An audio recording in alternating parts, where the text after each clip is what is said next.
Good morning, tree lovers. Thanks for looking in on the Eco Geeko channel on location in the Peloponnese in southern Greece. This is an area traditionally called Muria. It's now the Peloponnese, but that's named after or with the tree here over my left shoulder. This is the white mulberry, Morus alba. It's actually not native to here. It's native to China, where it's been used for thousands of years to grow silkworms for the silk industry, but it's been introduced elsewhere, and there are lots of them here.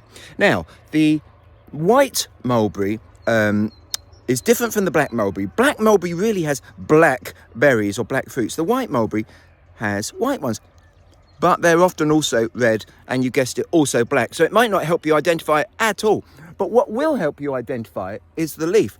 Now, the leaf on white mulberry is very, very shiny.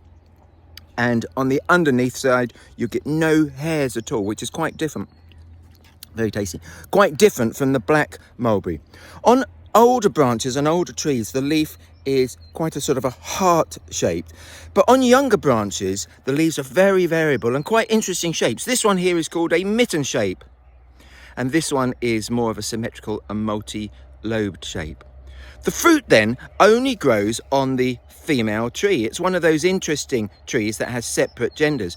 And the male tree has a catkin that releases pollen. And when it ejects the pollen, it's something like 150 meters per second. The pollen is catapulted out, and it's the fastest known plant response.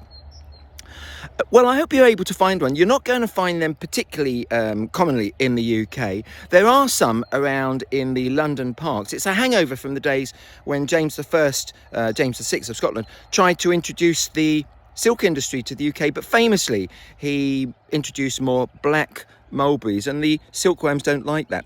But that's not all the whole story. Some white ones were introduced, but they are quite late coming to leaf, and they're quite frost sensitive. Now, there was a famous one in Wakefield Women's Prison, and the women used to walk around that mulberry bush on a cold and frosty morning, waiting perhaps for the leaves to come into to burst out or something like that, or waiting and passing their time. Anyway, if you do see a mulberry tree with ripe fruits, and if you feel safe to do so, do taste them. They're really yummy, very, very squishy, and they're likely to drop dark juice all over your clothes and so on. So be careful, and don't forget to subscribe to the Eco Geeko.